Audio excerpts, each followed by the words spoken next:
आज की क्लास हमारी योग थेरेपी की तीसरी क्लास। सेकेंड ईयर के स्टूडेंट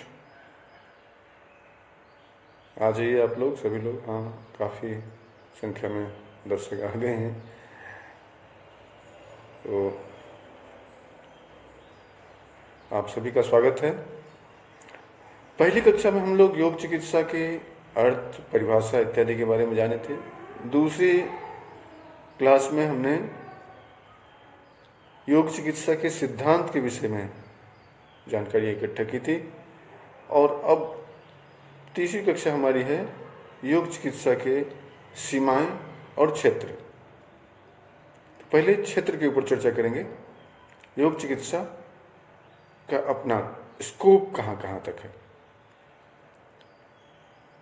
योग चिकित्सा का एक ब्रॉडर स्कोप है 100%, लेकिन ये बात भी तय है और इसमें ये बहुत बड़ी सच्चाई है कि हर चीज़ की अपनी एक सीमा होती है। तो इसकी सीमाओं के ऊपर भी हम चर्चा करेंगे। पहले स्कोप एंड लिमिटेशंस में से स्कोप पहले। तो आप जैसा कि जानते हैं, योग ब्रह्मा द्वारा दिया गया ज्ञान है, विष्णु द्वारा दिया गया ज्ञान है। ब्रह्मा यानी हिरण्यगर्भ के रूप में, विष्णु द्वारा जैसे भगवान कृष्ण के रूप में, और भगवान शिव के द्वारा दिया ज्ञान हठ योग के रूप में। तो ऐसा कह सकते हैं कि ये अनादि ज्ञान ऋषियों संतों ने बड़े ही सहेज करके रखा था और इससे मानव मात्र के कल्याण की कामना की गई थी, कल्पना की गई थी। इस युग में कई श्रेष्ठ योगी हुए हैं। स्वामी सत्यानंद सरस्वती, स्वामी शिवानंद सरस्वती, स्वामी केवल्यानंद, ऐसे महान योगियों ने जिन्होंने योग को चिकित्सा के रूप में स्थापित किया और उसका लाभ हम लोग उठा पा रहे हैं, ले पा रहे हैं। तो चूंकि योग एक ब्रॉडर एस्पेक्ट के लिए बना था, योग का उद्देश्य समाधि प्राप्ति, योग का उद्देश्य योगस्थ होना था, लेकिन ये उसका एक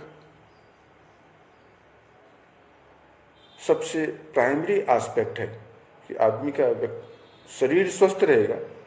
शरीर माध्यम खलु धर्म साधन, या कहिए धर्मार्थ कामोक्षानम आरोग्यम मूलम उत्तमम। चार जो हमारे पुरुषार्थ हैं, धर्म, अर्थ, काम और मोक्ष, उनकी प्राप्ति के लिए आरोग्य ही एकमात्र साधन है।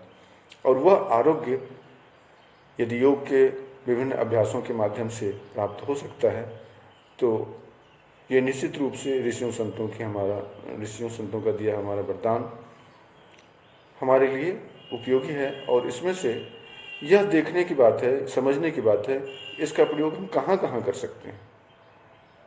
तो जैसा स्कोप के विषय में यदि आप लिखना चाहें, कहीं नोट डाउन करना चाहें, पॉइंट बनाना चाहें तो लिख सकते हैं। योगा फॉर चिल्ड्रंस, सबसे पहले बच्चों से हम योग की शुरुआत करते हैं।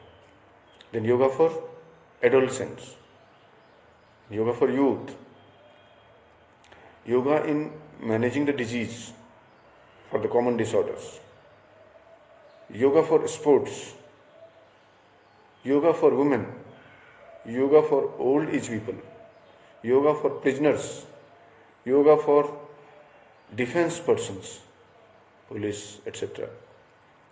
And then different aspect of yoga, जिसमें कि हम प्रिवेंशन, हेल्थ के प्रमोशन और क्योर की बात कर सकते हैं।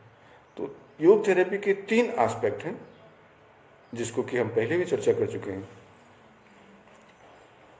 हेल्थ के प्रिवेंशन के लिए, हेल्थ के प्रमोशन के लिए और डिफरेंट डिजीज के क्योर के लिए।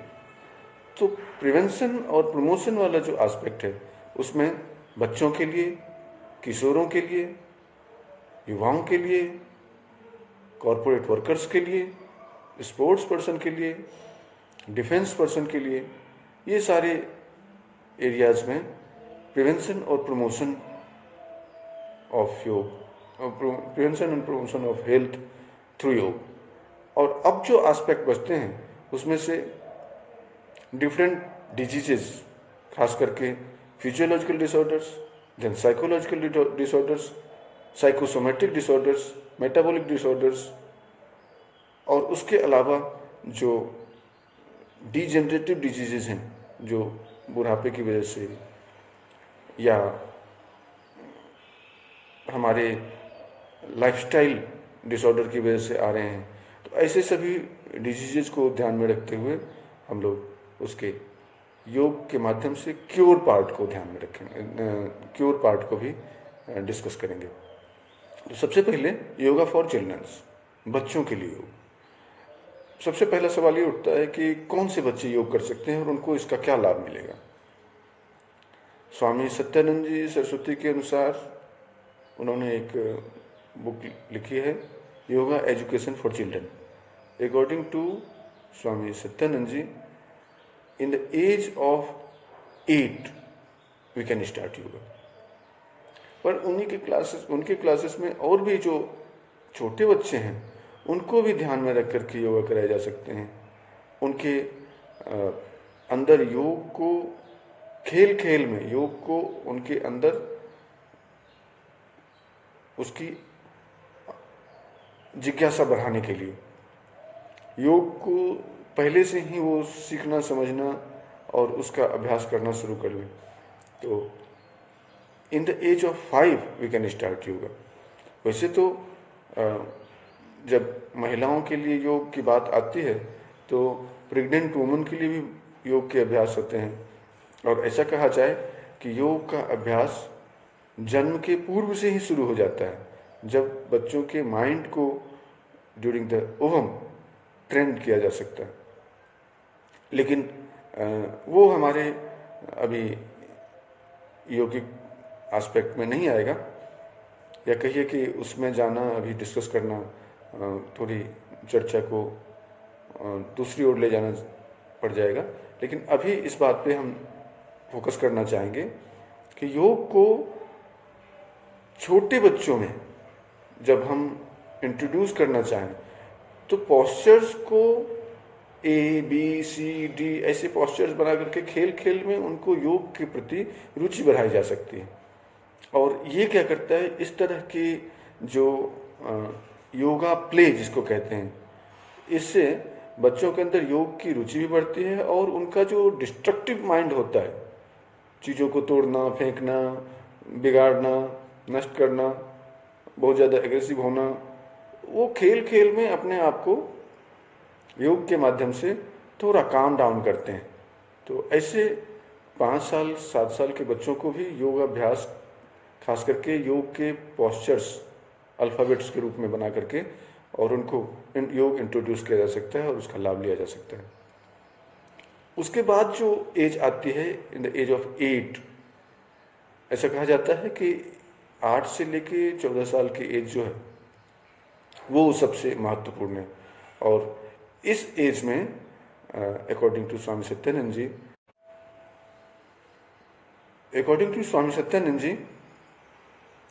सूर्य नमस्कार, नारी शोधन प्राणायाम और गायत्री मंत्र, ये 3 अभ्यास यदि बच्चों को कराए जाएं तो उनके ओवरऑल हेल्थ को, यानी फिजिकल, मेंटल और स्पिरिचुअल हेल्थ को एक साथ डील किया जा सकता है और उससे बच्चों के समग्र विकास की कल्पना की जा सकती है। अब उससे ऊपर की एज में, यानी yoga for adolescents, adolescent age जो है वो 14 से लेकर 18 या 20-21 के उम्र को भी एडोलेसेंट्स कह सकते हैं। लेकिन यह है कि जहाँ पे हमारे सेकेंडरी सेक्सुअल कैरेक्टरिस्टिक्स डेवलप हो रहे हों और व्यक्ति जवान होने के, बचपन से लेके जवानी की दहलीज पर कदम रख रहा हो, वहाँ तक के एज को, जिसमें उनके सेकेंडरी सेक्सुअल कैरेक्टरिस्टिक्स पूर्ण डेवलप हो जाएं, उस पूरे फेज को एडोलेसेंस एज में रखते हैं। और ये एडोलेसेंस का जो फेज है वो सबसे महत्वपूर्ण है।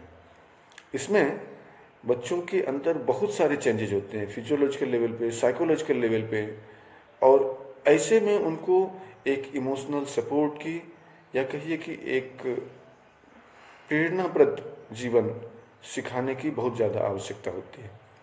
यही वो एज होता है जिसमें बच्चे बहुत ज़्यादा क्रिएटिव हो सकते हैं, और यही वो एज होता है जहाँ बच्चे बहुत डिस्ट्रक्टिव हो सकते हैं। ये दोनों केवल और केवल उनको मोल्ड करने की आवश्यकता है। यहीं पे आप देखते हैं कि आजकल बच्चों को ब्रेन वॉश करके उनसे अच्छे या बुरे काम कराए जा रहे हैं। जितने भी कम उम्र के पत्थरबाज हैं वो सब ब्रेन वॉश्ड एडोलसेंट्स हैं। तो यदि उनसे गलत काम कराए जा सकते हैं तो निश्चित रूप से योगाभ्यास के माध्यम से उनको सकारात्मक ऊर्जा दे करके सकारात्मक प्रयास, सकारात्मक सोच और सकारात्मक दिशा में उनकी प्रवृत्ति की जा सकती है। योगा फॉर एडोलसेंट्स में प्रैक्टिसेस लगभग बच्चों वाले ही हैं। इसमें उनके पैकेज में सूर्य नमस्कार, नाड़ी शोधन और भ्रामरी प्राणायाम, इसमें से कि उनका कंसंट्रेशन इत्यादि बढ़े, गायत्री मंत्र और योग निद्रा, जिससे उनका रिलैक्सेशन हो और उनके अंदर एक मानसिक विकास की क्षमता और डेवलप कर सके। इन सभी आयामों को ध्यान में रखने के लिए योग के अभ्यास को उस तरह से पैकेज को तैयार करना चाहिए ताकि उनके समग्र जीवन में, या कहिए कि उनके जीवन में समग्र विकास, समग्रता का समावेश हो सके। योगा फॉर एडोलसेंट्स में और भी बातें करनी है, लेकिन जब हम आगे के चैप्टर्स में, आगे के सिलेबस को जो हम कवर करेंगे तो वहाँ पर हम इसको विस्तार से बताएंगे। संक्षेप में अभी हम चूँकि योगा थेरेपी के स्कोप के विषय में चर्चा कर रहे हैं, इसलिए इन सबको संक्षेप में ही लेके चल रहे हैं। तीसरा जो पेज है वो है योगा फॉर यूथ, जवान लोगों के लिए योगाभ्यास। यहाँ भी प्रिवेंशन और प्रमोशन ऑफ हेल्थ है। आदमी के अंदर फ्लेक्सिबिलिटी, फिजियोलॉजिकल और साइकोलॉजिकल, बहुत जरूरी है। योगाभ्यास का जो शारीरिक प्रभाव है वो तो आप जानते हैं कि हम अपने आसन्स के माध्यम से, डिफरेंट तरह के सत्कर्मों के माध्यम से शरीर को फ्लेक्सिबल बनाते हैं। इसका प्रभाव हमारे मन पर भी पड़ता है। As per body mind connection, शरीर का मन पर, मन का शरीर पर प्रभाव होने की वजह से जब हम शारीरिक अभ्यास करते हैं तो उससे शारीरिक लचीलापन तो आता ही है, उससे मानसिक लचीलापन भी आता है, जिससे कि व्यक्ति रिजिड माइंड नहीं होता। और यूथ के अंदर जो ईगो है वो उसके अंदर रिजिडनेस पैदा करता है और इसकी वजह से वो प्रगति नहीं कर पाता। थोड़ी फ्लेक्सिबिलिटी उस समय में होनी चाहिए जो कि योगाभ्यास के माध्यम से संभव है। तो किसी एक बात को गंभीरता से, दृढ़ता से पकड़ना चाहिए, लेकिन उसका नेगेटिव एस्पेक्ट देखते हुए पकड़ना चाहिए। और यदि उसके पॉजिटिव नेगेटिव दोनों एस्पेक्ट को देखना समझना है तो उसके लिए योगाभ्यास बहुत ही उपयोगी सिद्ध होता है। ऐसे में नियमित योगाभ्यास जो आसन प्राणायाम हैं, जिससे उनका हेल्थ का प्रमोशन तो होगा ही, फिजिकल फिटनेस तो होगी ही, साथ में मानसिक संतुलन हो सके उसके लिए उनके अंदर 10 मिनट आसन, 10 मिनट प्राणायाम और 10 मिनट ध्यान का अभ्यास यदि उन्हें कराया जाए तो उसके लिए बहुत ही उपयोगी है। और साप्ताहिक सत्कर्मों का प्रयोग। इसके अलावा जो स्पोर्ट्स पर्सन है, जो डिफेंस पर्सन है, उनको बहुत ज़्यादा इसकी आवश्यकता होती है। स्पोर्ट्स पर्सन में समस्या ये आती है कि जब उनकी खेल की ट्रेनिंग चल रही होती है या जब उनके खेल के टूर्नामेंट चल रहे होते हैं, फिर उस समय में वो फिजिकल एक्टिविटीज़ करते हैं और जैसे ही उन्हें रेस्ट मिलता है तो वो खूब रेस्ट करते हैं।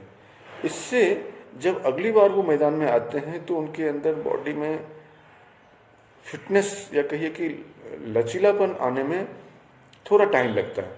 यदि नियमित योगाभ्यास करते रहें तो जो बॉडी की स्टिफनेस है वो कम होगी और इसलिए नियमित योगाभ्यास स्पोर्ट्स पर्सन के लिए बहुत उपयोगी है।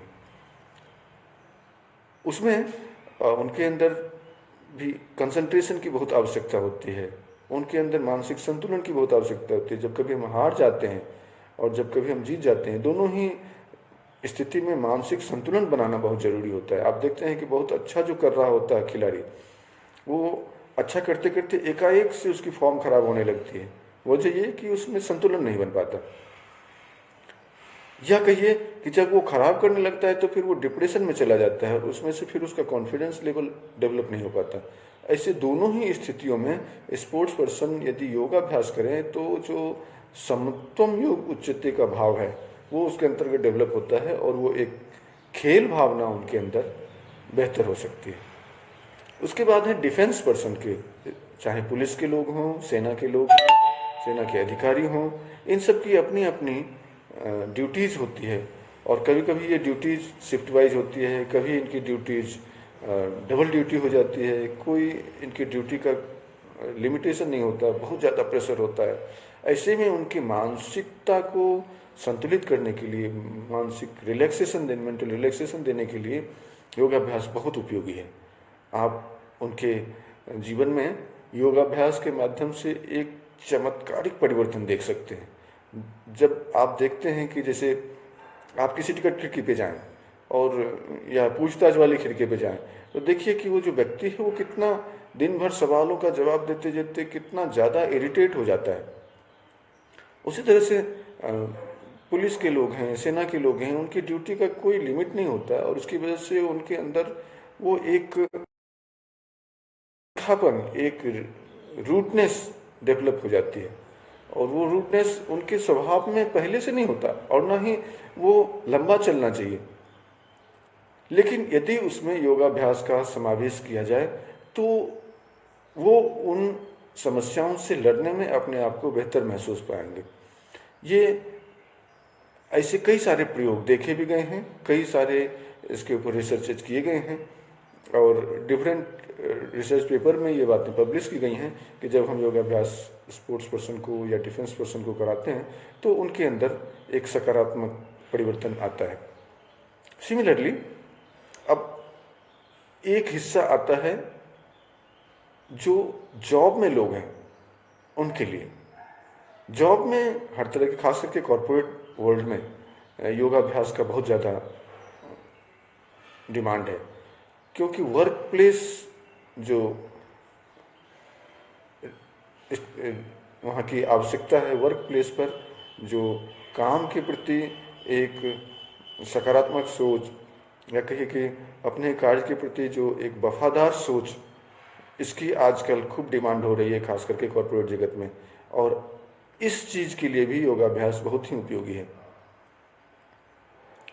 जितने भी बड़े कॉरपोरेट घराने हैं उन्होंने अपने यहाँ अपने वर्कर्स के लिए योगा ट्रेनर्स रखे हुए हैं ताकि उनके अंदर एक सकारात्मक भाव, वर्क प्लेस ऑनेस्टी का भाव बना रहे और जो प्रोडक्टिविटी है वो हम उससे बेहतर कर पाएंगे।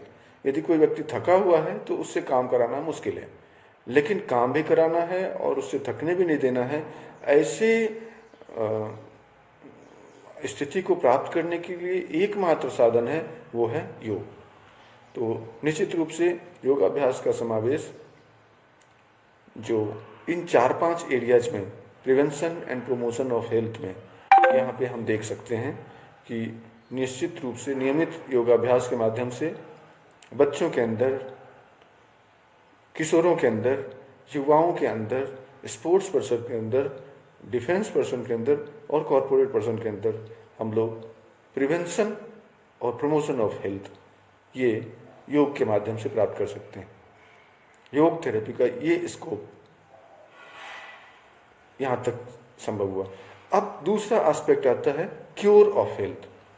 कई सारे लाइफस्टाइल डिसऑर्डर्स हैं, कॉमन डिसऑर्डर्स हैं, कई सारे मेटाबॉलिक डिसऑर्डर्स हैं जिससे कि आदमी बहुत ज़्यादा परेशान है।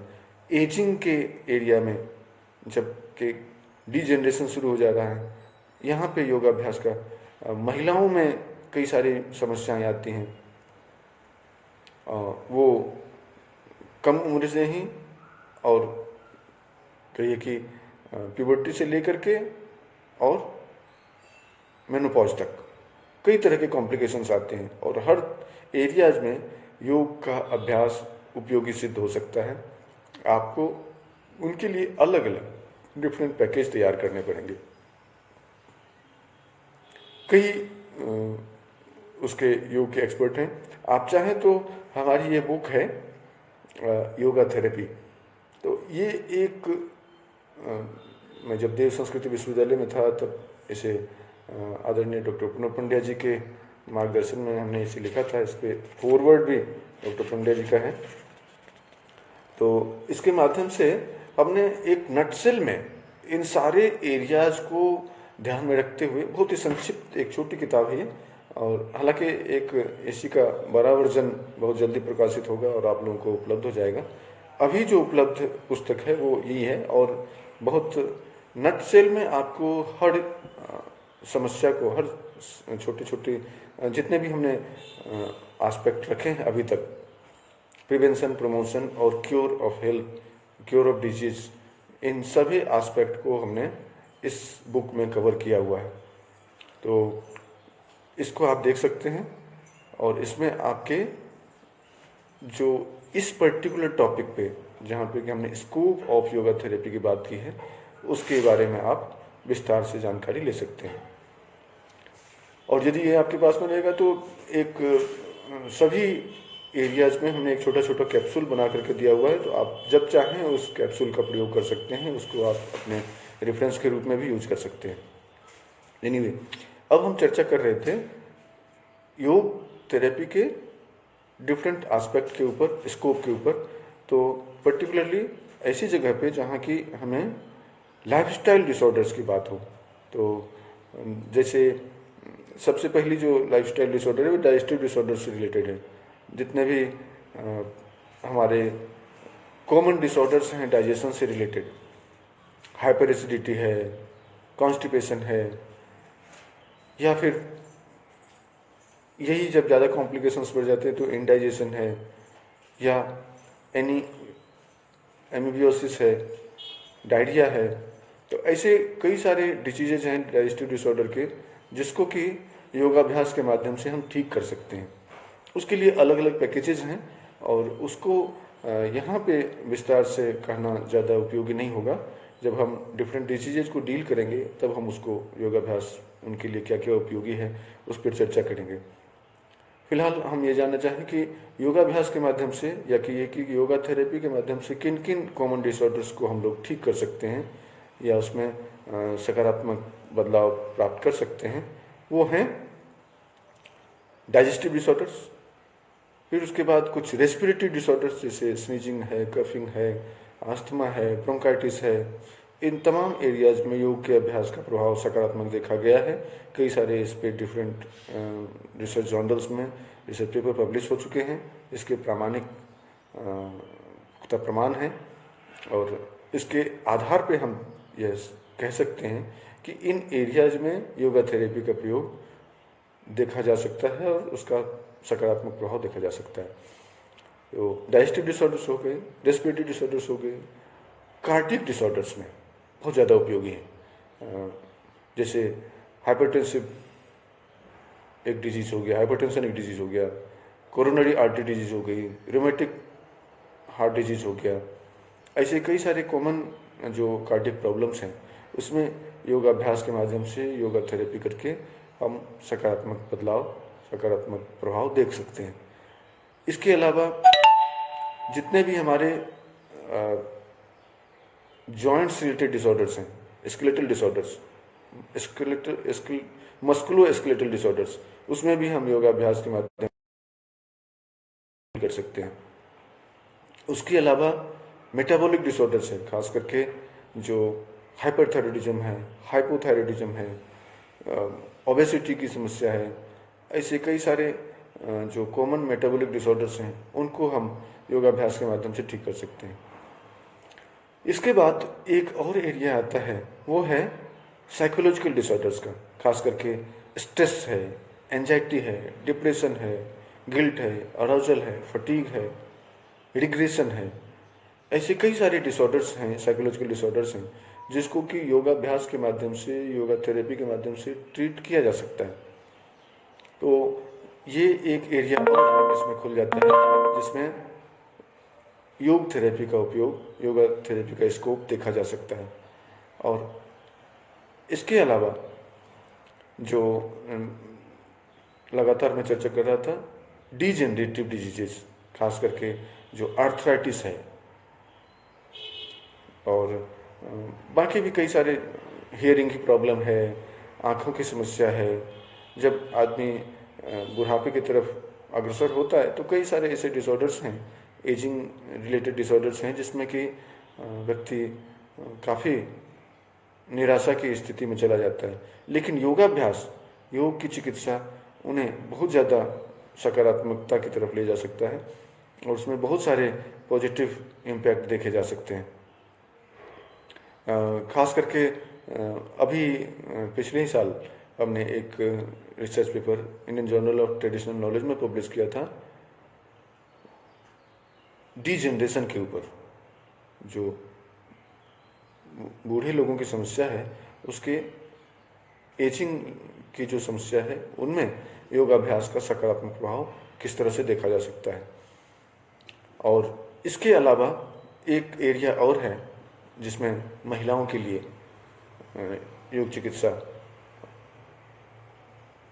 कई सारे छोटे बच्चे हैं, बुजुर्ग हैं, जवान हैं। तो अभी जैसे हम उनकी बात कर रहे थे, डिफेंस पर्सन की बात कर रहे थे, तो एक समस्या उनकी ओर आती है PTSD, post traumatic stress disorder.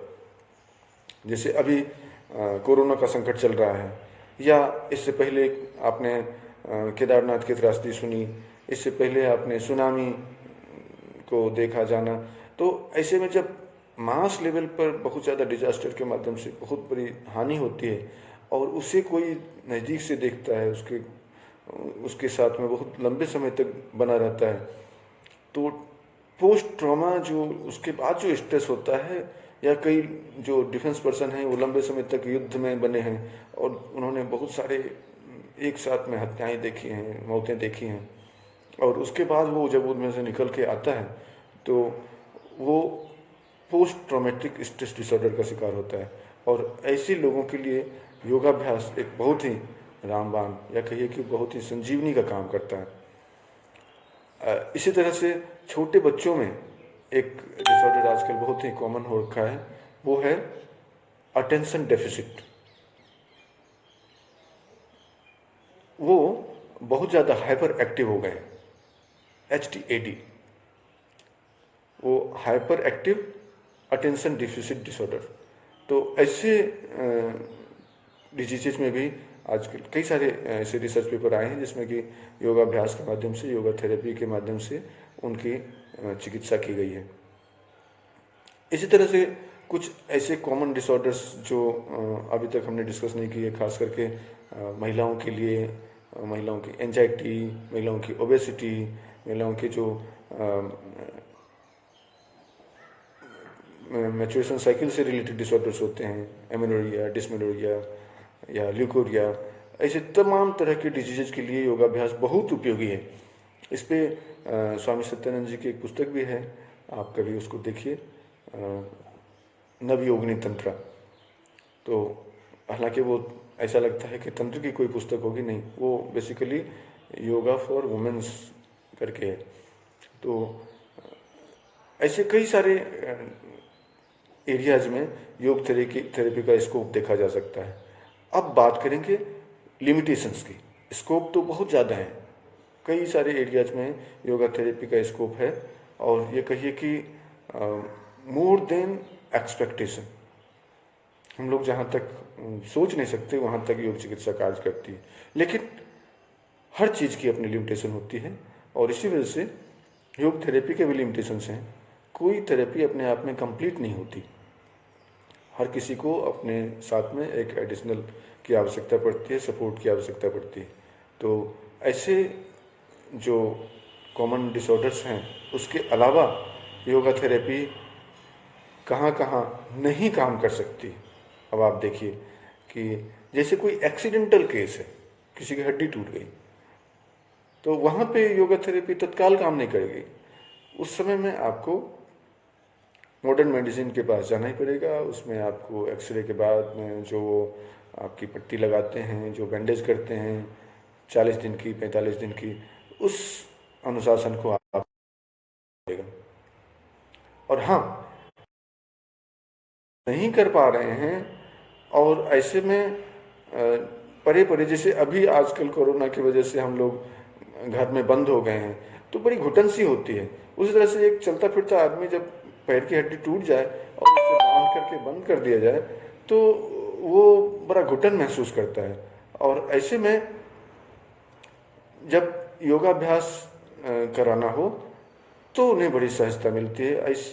उनके लिए भी कुछ सेलेक्टेड योग प्रैक्टिसेस हैं, जैसे खास करके उस पर्टिकुलर हड्डी को छोड़ दें तो बाकी जॉइंट्स की लूजनिंग यदि करा जाए और बाकी एरियाज में यदि मूवमेंट किया जाए तो जो सर्कुलेशन है बॉडी का वो बढ़ता है और वहाँ पे उनको एक एडिशनल सपोर्ट मिलता है। मुझे याद है ऐसे एक पेशेंट की, जब उसका ऑपरेशन हो रखा था तो वो उसे कम्प्लीटली रेस्ट कहा हुआ था डॉक्टर ने, और जब लेटे लेटे उसकी बॉडी अकड़ सी गई तो फिर हमने उन्हें शवासन कराया, जबकि वो लेटा ही है और उसके बाद हमने उन्हें शवासन का अभ्यास कराया लेटे लेटे, तो दोनों में उसने काफ़ी एनर्जी महसूस करी। आप भी इस तरह का प्रयोग करके देख सकते हैं। हालांकि मैं बात कर रहा हूँ लिमिटेशंस की, तो ये ध्यान रहे कि कहाँ कहाँ हम योगाभ्यास के माध्यम से डील नहीं कर सकते और यदि वो हो पा रहा है तो उसमें हम क्या एडिशनल कर सकते हैं। तो एक्सीडेंटल केस में हम योग थेरेपी नहीं दे सकते, लेकिन उनको इस तरह से सपोर्ट कर सकते हैं। फिर ऑपरेशनल केसेस में, अब यदि मान लीजिए किसी की हार्निया है तो जब तक कि वो प्रिवेंशन और प्रमोशन की स्थिति में है, स्टेज 1 है, स्टेज 2 है, तब तक तो हम उनके लिए योग तरीका है। तो ऐसे ऑपरेशनल केसेस में यदि मान लीजिए कोई ऐसा व्यक्ति जो अल्सर से पीड़ित है तो ऐसे में उसको ऑपरेट करा ही लेना चाहिए, अदरवाइज वो घाव अंदर अंदर पता नहीं कहाँ तक फैल करके और क्या क्या बीमारियां और बढ़ा सकता है। तो ऐसे कई सारे डिजीजेज को हमें अपने स्तर से डील नहीं करना चाहिए, ये हमारी लिमिटेशंस हैं। उसके अलावा जैसे एड्स के पेशेंट्स हैं, कैंसर के पेशेंट हैं, हालांकि योगा फॉर कैंसर करके एक बुक भी आ रखी है, कई सारे रिसर्च पेपर इस एरिया में पब्लिश हो रखे हैं, लेकिन यह बात स्पष्ट है कि किसी भी कैंसर के पेशेंट को हम योग के माध्यम से अभी तक क्योर करने में सफल नहीं हुए। हाँ, जब वो उनकी मेडिसिन चल रही हो और उसमें हम एडिशनल सपोर्ट कर सकते हैं, उनके अंदर हम सकारात्मक सोच भर सकते हैं, उनके हीलिंग प्रोसेस को तेज कर सकते हैं, उनके अंदर कहिए कि पॉजिटिविटी भर सकते हैं और उससे उनको काफ़ी सुविधा मिलती है रिकवर करने में। तो कैंसर के पेशेंट्स को, एड्स के पेशेंट्स को, उनकी इम्यूनिटी को बढ़ाने में हम सहयोग कर सकते हैं, लेकिन उनके क्योर में हमारी कोई अपनी ऐसी भूमिका नहीं है। ये हमारी लिमिटेशन है कि ऐसे पेशेंट्स को हम जब कोई मॉडर्न मेडिसिन के डॉक्टर डील कर रहे हों तब हम एडिशनल सपोर्ट दे सकते हैं, अदरवाइज उसे हम अपने भरोसे पे ना रखें, ये ना कह दें कि योग से सब ठीक हो जाता है। उसी तरह से एक्सीडेंटल केस में, ऑपरेशन के केस में, कैंसर और एड्स के केस में, और अब जैसे कि ये समस्या आ रखी है इन्फेक्शियस केस, कोरोना, ऐसे केस में हम अपने आप को प्रिवेंट ही कर सकते हैं योगाभ्यास के माध्यम से। जैसा कि कल हमने देखा है कि जैसे दिया जला करके, घंटियां बजा करके हम अपने आप को सकारात्मक ऊर्जा से भर रहे हैं और इस तरह से उस ट्रॉमा से, या कहिए कि उस दबाव से, उस घुटन से अपने आप को बाहर निकालने का प्रयास कर रहे हैं। योगाभ्यास के माध्यम से कई ऐसे अभ्यास हैं जिसका अभ्यास करके हम इन घुटन से, इन अवसाद से अपने आप को बाहर निकाल सकते हैं। तो लेकिन यदि कोई कोरोना का पेशेंट आपके पास में आ गया तो फिर आप उसको योग के माध्यम से डील नहीं कर सकते, यहाँ पे हमारी लिमिटेशंस हैं। तो इसी तरह से योग थेरेपी के स्कोप बहुत ब्रॉड है पर लिमिटेशंस भी हैं, और स्कोप और लिमिटेशन के बीच में आपको संतुलन बनाना है। आप एज ए योगा थेरेपिस्ट किन केसेस को डील करें, किन को ना करें, ये आपके विवेक के ऊपर निर्भर करता है। ध्यान रहे, यदि कोई कॉम्प्लिकेटेड बहुत ज़्यादा जैसे कमर दर्द है, एक्यूट या क्रोनिक कंडीशंस में है, तो ये हम जानते हैं कि योग के माध्यम से बैकिक ठीक हो सकता है।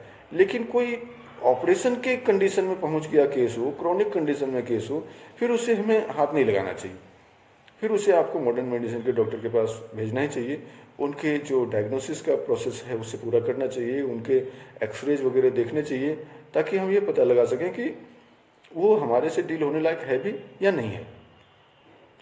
तो ऐसी जब भी कोई क्रोनिक कंडीशन हो तो उसमें हमें अपने लिमिटेशन समझने चाहिए। हर डॉक्टर की अपनी लिमिटेशन होती है। आप देखते हैं कि बिल्कुल मरणासन अवस्था में जब डॉक्टर किसी पेशेंट को अपने यहाँ पर आता है तो वो अगले हायर हॉस्पिटल में रिफ़र कर देता है, वो अपने पास नहीं रखता। तो उसकी अपनी लिमिटेशन है, वो कहता है कि आप इसको हायर हॉस्पिटल में ले जाइए। और हायर हॉस्पिटल में यदि कोई ऐसा देख लेता है तो पहले ही कह देता है कि देखो हमारी अपनी लिमिटेशन है, आप यदि आप कहते हो तो हम हाथ लगाएंगे, और मैं आपके रोगी के जीने मरने की कोई गारंटी नहीं लेता। वो बाकायदा आपसे लिखवा कर लेता है। इसका मतलब है उनकी भी अपनी लिमिटेशन है। उसी तरह से हमें भी योग थेरेपी के लोगों को भी, योगा थेरेपिस्ट को भी इस बात का ध्यान रखना चाहिए कि हम भगवान नहीं हैं, हम भगवान के साधक हैं, सेवक हैं, और सकारात्मक सोच के साथ हम हर तरह के पेशेंट को डील तो कर सकते हैं, लेकिन ऐसा ना हो कि वो हमारे ऊपर उल्टा हो जाए। हमने अब ये कहिए कि बिल्कुल मृत्यु सैया पे पड़ा लोग भी है, पड़ा हुआ व्यक्ति भी है, उसे भी डॉक्टर कहते हैं अब राम राम करिए। राम राम करिए मतलब मंत्र जप करिए, मतलब योगाभ्यास करिए। तो यहाँ भी योगाभ्यास जन्म से पहले, यानी जब बच्चा गर्भावस्था में है तब से योगाभ्यास की शुरुआत होती है, और बिल्कुल मरने तक। जैसे आप देखते हैं कि मरने के समय में दान कराया जाता है, गोदान कराया जाता है। तो ये इस तरह की चीज़ें जो हैं वो योगाभ्यास के अंतर्गत हैं। जिससे क्या है कि उनकी जो बैड कर्माज हैं, जो नेगेटिव कृष्ण कर्मा हैं, उनका क्षय होता है और व्यक्ति को प्राण त्यागने में सरलता मिलती है। मैं स्वामी वेद भारती जी से मिला था। मुझे उन्होंने, हालांकि वो मौन में थे और लिख करके बातें कर रहे थे, फिर भी मुझे उन्होंने बिठाया, काफ़ी देर बात की, साथ में भोजन भी कराया।